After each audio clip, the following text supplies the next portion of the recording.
I've been in this office for a couple of months now, and I thought it was time to give you a little studio tour update, let you know what's new, all the things I've added. It's come a long way since it was an empty white room. It's still a white room, but it's full of monitors, tables, cameras, and all that fun stuff. So here we are in the studio, ready to take a little tour of the space. Now, it is messy around here, but that's okay. It's functional as well.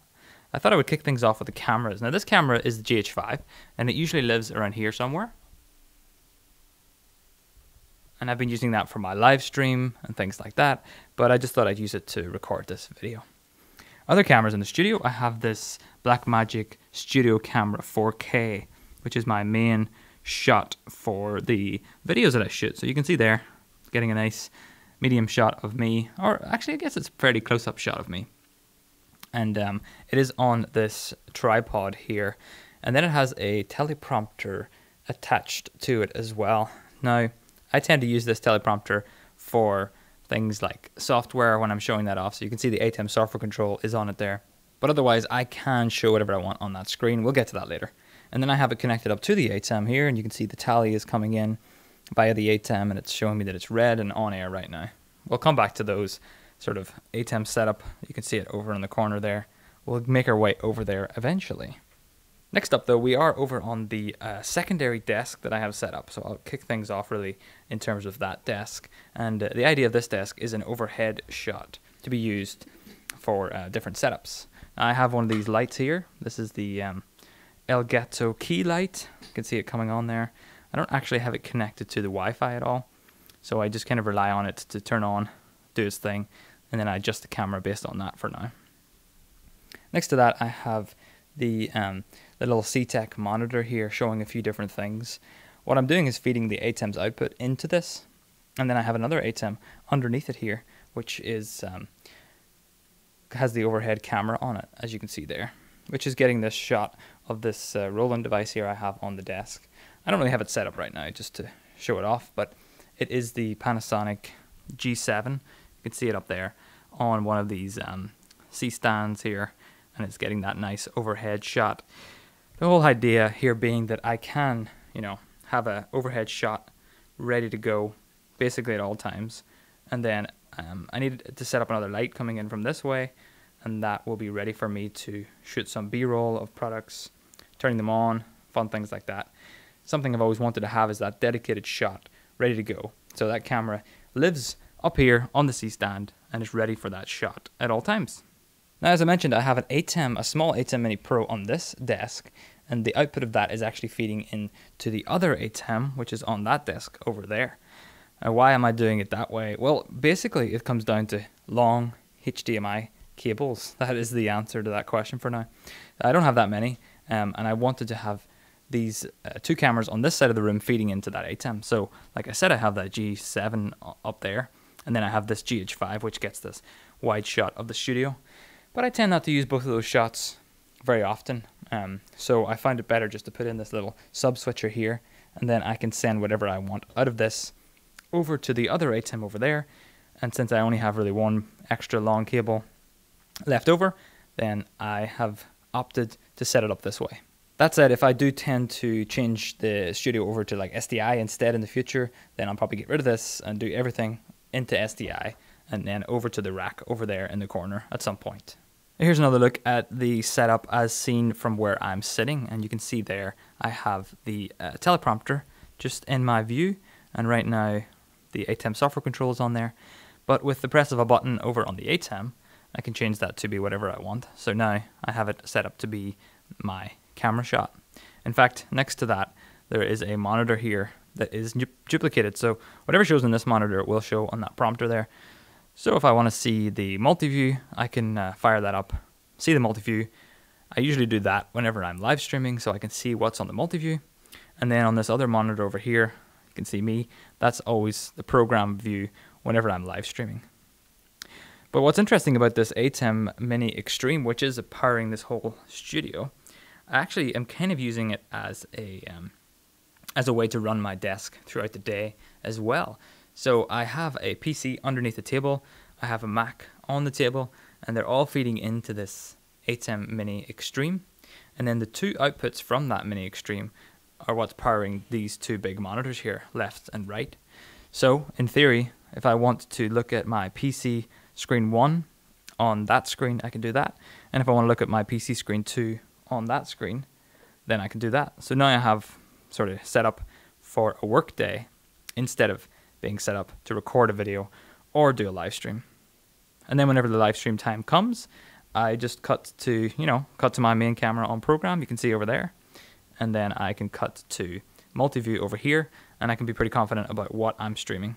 And everything works as I expected, hopefully. You will see here to the right, I have another monitor, and this one is a Dell 4K monitor, and I have my MacBook Pro attached to that. You can actually see the MacBook right here, sitting on the desk. I just have that sort of semi-closed over, and then I have that desktop up here. Now that is connected to the ATEM as well. You can see, I'll cut to that same screen.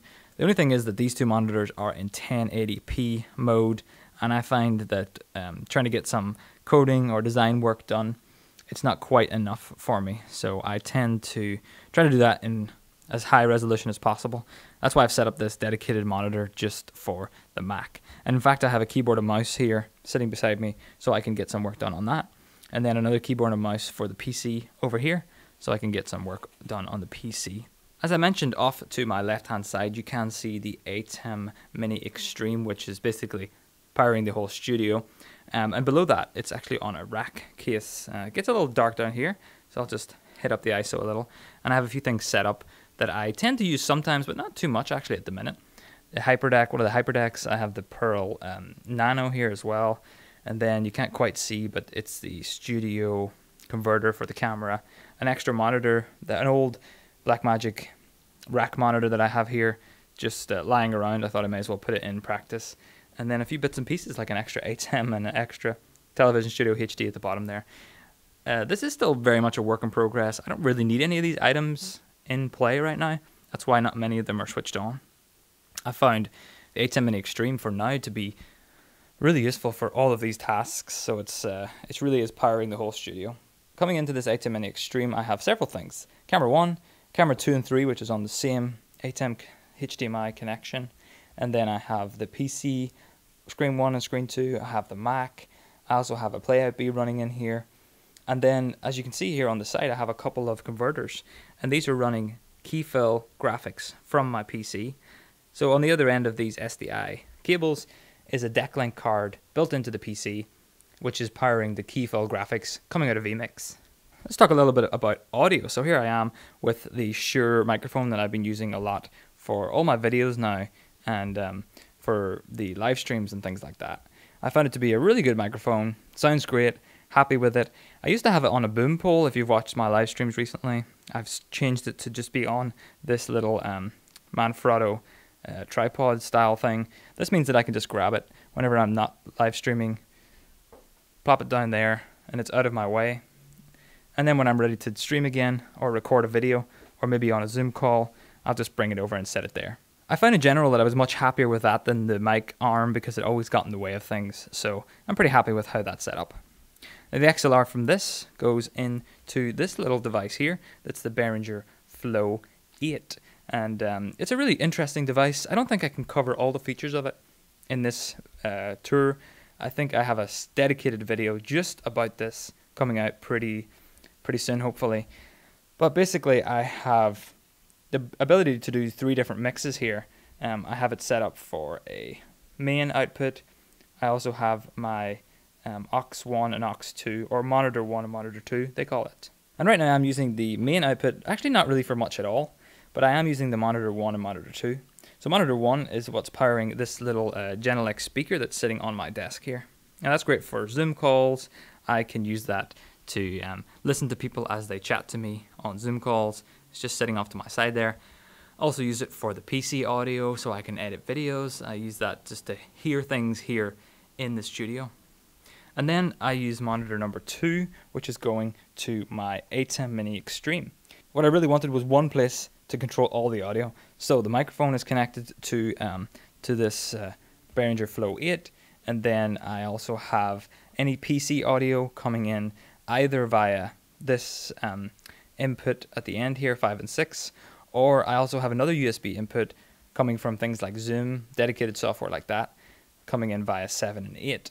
What all that lets me do is decide what I send off to the ATEM. So right now I only have the microphone running into the ATEM, but if I wanted to play back something on the computer, I can do that and it's going out to the ATEM.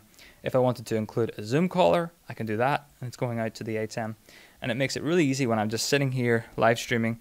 I can just put my hand off to the side and control all the audio very easily. Like I said, one of these monitors is going into the speaker right beside it, and the other monitor is going out to the camera. You can just see it there attached to the side of the Blackmagic camera, which is what's bringing that audio into the ATEM Mini Extreme.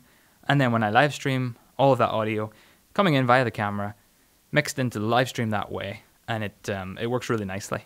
If you're familiar at all with the Flow 8, there is actually a mobile app that you can download. I have it on my tablet and on my phone as well, but I find for the most part I actually don't need it anything beyond just the initial setup, but now I can just use it without that, press it on, and I have full control of all the settings that I need from the device here itself, which is one of the main reasons I chose this over any of the other options that I could find out there. In terms of lighting then, we have a few different bits and pieces here in the studio. This is the Key Light Air from Elgato. I mentioned that already. It's one of the 2 lights that will be powering this overhead area. But other than that, I have this huge big softbox, and inside of it is one of the Amaran 100Xs. I really like that, a really nice big light. Something I really wanted to have when I moved into this space was a big, bright, soft light, so super happy with how that's looking. And then I pair that with another Amaran 100X, which is over my head here, giving a little kicker light. You can just about see it on there, and these two together have been really great. I'm super happy with how they've worked out. In addition to that, I have a Pavo Tube 26C in the background here, just casting a little bit of light on this background paper. I'm definitely experimenting with that. You can do a few different colors with this light, a few different things. Not entirely sure how I want that to look, but it's looking quite nice so far. And speaking of the background here, I have this seamless paper roll, which is just pulled down and pulled up enough to cover the shot. Much nicer than that background that was there before, so I'm really happy with how this has come out. Today though, I do take delivery of a light grey version of the same seamless paper, so I might experiment between the two, see which one I prefer over time. But I'm really liking this black, dark background, especially whenever I'm doing my live streams. Gives that sort of evening time feel, which is whenever I'm actually live streaming. So it really works out well for me. Over on the window here, we have a couple of plants that are not looking so happy. You know, I'm constantly closing these blinds and then forgetting to open them again after I film things. So it's something I need to get a bit better at for the sake of the plants. Or perhaps I should just move them into the other room where there is much more light. I also have a little collection of mugs here on the window, and I'm collecting up more and more bits of swag and merch. I'm not really sure yet what I'm going to do with all of it. We'll see. Mouse pads are one of the newest items here that I have designed up and got printed. And then I also have these coasters here, which I quite like as well. You know, I use them around the office, so I thought I might as well get them, see how I like them. The mouse pads are a little smaller than I would like them to be, so it's sort of an experiment to see if I like it. I'm doing everything I can over here to block out as much light as possible. Now the 2 windows over here have blinds on them. They do a fairly good job, not when it's super sunny, but on a day like this, a little bit overcast, it's doing a really good job for my liking. What I haven't done yet is replaced the DIY blind on this window. Now it is a bit different from the last time I shared it on Instagram.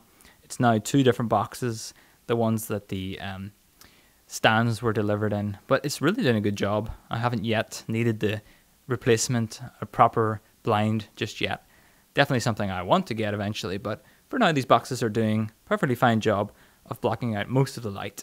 So that's a look at the studio as it stands right now. Lots of things are constantly changing, and I already plan on reworking this whole desk pretty soon. What I'm finding is I've definitely set it up for filming, but not so much for day-to-day work. So I need to find a nice balance between those two things, where the camera is maybe off to the side and the monitors are the key focus so I can get some stuff done. Always a thinking process, and I'm really keen to hear what you think in the comments below. If you have any ideas on how I can improve it, or anything you liked in particular, or if there's any videos on anything specifically that you want to see, then do let me know in the comments below. Otherwise, I will see you in the next video. Bye-bye.